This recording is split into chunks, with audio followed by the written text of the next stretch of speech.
കുറച്ച് പ്രൊഡക്ട്സ് ആണ്. വീട്ടിലേക്ക് വേണ്ടിയിട്ടുള്ള എല്ലാം ഉണ്ട്. ഒന്ന് നോക്കിയാലോ? ആ കാണട്ടെ.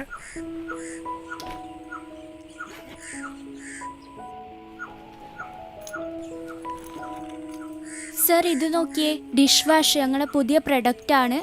കടയിൽ കിട്ടുന്നതിനെക്കാട്ടും ലാഭവും ക്വാളിറ്റിയും ഉണ്ട്. നല്ല സാധനമാണ്, നോക്കിക്കോളൂ സർ.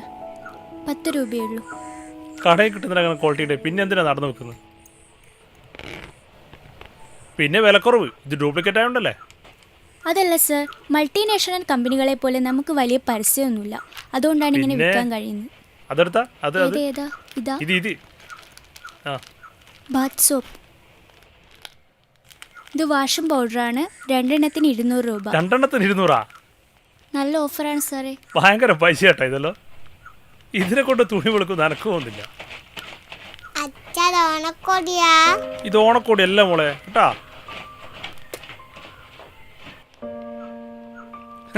ഇതിന്റെ തന്തം ഉണ്ടാ? നമ്മുടെ കുറച്ച് കസ്റ്റമേഴ്സ് ഉണ്ട്, വേണേ സാർ അവരെ വിളിച്ച് ചോദിച്ചോളൂ. എനിക്കിപ്പോ അതല്ല പണി, കസ്റ്റമർ വിളിച്ചു ചോദിക്കല്. ഉള്ള പണിക്ക് തന്നെ പോകുന്നില്ല. Chilli powder. ഇതെന്നാ? Chilli powder. ചില്ലി പൗഡറാ? ഇത് കൂട്ടിയാ പിന്നെ നോക്കണമെന്നില്ല, അപ്പോടെ പോയിക്കോളും. കുറേ ഉണ്ടല്ലോ നമ്മളെ ഇത്. എടുക്ക്. ഇതൊന്ന് ഒളിപ്പിച്ച് വെക്കുന്നത് എല്ലാം കാണട്ടല്ലേ, എന്നിട്ട് നമ്മൾ തീരുമാനിക്കില്ല വാണോ വേണ്ടേന്ന്. ഇതൊന്നും നടക്കുമല്ലോ മോളെ. കഴിഞ്ഞാ 2 വീട്ടിൽ കയറേണ്ട സമയം കഴിഞ്ഞു സാറേ. ആവശ്യമില്ലേ എന്തിനിങ്ങനെ വാരി വലിച്ചിട്ട്? അതല്ല സാധാരണല്ലേ, എന്താ പേടിപ്പിക്കുന്ന? ഇന്നത്തെ ഫസ്റ്റ് കച്ചവടമാണ്, വെറുതെ സമയം കഴിഞ്ഞു. ഓരോ ഉടായ്പ്. ചേട്ടൻ എന്താ ജോലി? കിണറിന്റെ പണി. കുറേ ദിവസം കഷ്ടപ്പെട്ട് കിണർ വെച്ചിട്ട് അതിൽ വെള്ളം കണ്ടില്ലേ, ചേട്ടന് വിഷമാവില്ലേ?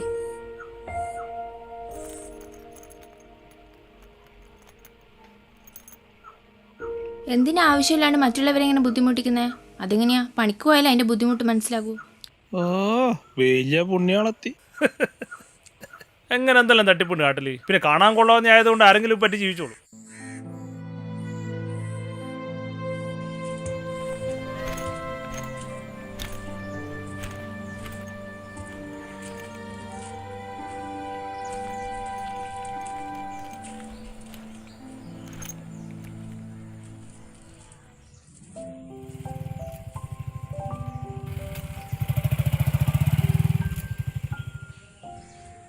എന്താ കുഞ്ഞുമോനെ ഈ വൈക്ക്? നീ ഇപ്പം മുങ്ങിയെടുക്കുന്ന പൊങ്ങിയേ? സാറേ പണിക്കാരെ പറ്റിച്ചാ? ആ നീ കണക്കാ, നിന്റെ പണിക്കാരൻ കണക്കാ. വരുന്ന 15-ാം തീയതി എൻ്റെ മോളെ വീട്ടിൽ കൂടെ എൻ്റെ പാല് അച്ചടങ്ങാണ്. ആ പറമ്പിൽ നിന്ന് കുറച്ച് വെള്ളം കിട്ടാനുള്ള ഭാഗ്യം ഉണ്ടാവും എനിക്ക്. നിനക്ക് പറ്റുന്നില്ലെങ്കിൽ ആ മൂടിയേക്ക്, അതാ നല്ലത്. പിന്നെ നീ എന്തിനാ ഇപ്പം ഇങ്ങോട്ട് വന്നത്? സാർ മറ്റന്നാൾ ഓണല്ലേ, മക്കൾക്ക് പൈസ. ഓണം അടുത്താലും ഉണ്ടാവും. 1 ഉറുപ്പിക ഞാൻ തരില്ല, കുറച്ചെങ്കിലും ഉളുപ്പ് വേടാ. ആ എന്താ ചിരി, ഇങ്ങോട്ട് നോക്കടായിരുന്നു. ഞാനും 10 രൂപ തന്നെ കഷ്ടപ്പെട്ടുണ്ടാക്കിയതാ ഗൾഫിൽ നിന്ന്. ചെറിയ പ്രായമല്ലേ എനിക്ക്. നീ കുട്ടിയെ കണ്ട് പഠിക്ക്, നിന്നെക്കാളും ചെറുതല്ലേ. ബസ് ഇറങ്ങിയൊരു 2-2.5 നടന്നിട്ട് കുട്ടി എടുത്ത് കച്ചവടം ചെയ്തിട്ട് പോന്നെയാ അറിയോ എനിക്ക്? വിളിക്കുന്നേ ഇവിടെ. ആ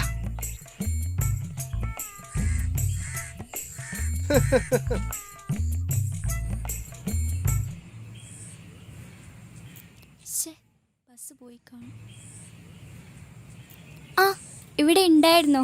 എന്താ മുതലാളി വയസ്സാന്നില്ലേ? ഓണായിട്ട് കയ്യിലാണെങ്കിൽ 5 പൈസ ഇല്ല, ആ പന്നിയാണെങ്കിൽ പൈസ തരുന്നില്ല. തിരിച്ചുതരാൻ മനസ്സുണ്ടെങ്കിൽ ഞാൻ കടം തരാം. നിങ്ങളെ കണ്ടോണ്ടല്ല, വീട്ടിലെ കുട്ടിയെയും ചേച്ചിയും ഓർത്ത.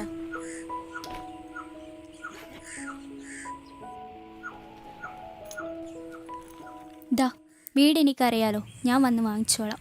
ദാ പിടി, ഓണം പാഴാക്കണ്ട.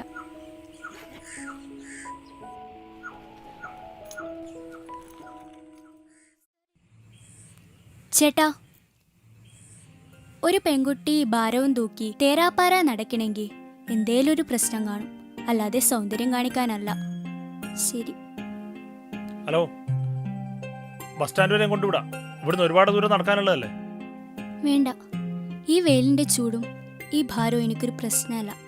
കാരണം എന്താണെന്നറിയോ? വയ്യാതെ കിടക്കുന്ന എൻ്റെ അച്ഛനും അമ്മയ്ക്ക് വേണ്ടി, അവരെക്കുറിച്ച് ഓർത്താ ഈ ദൂരവും എനിക്കൊരു വിഷയമല്ല. പോട്ടെ.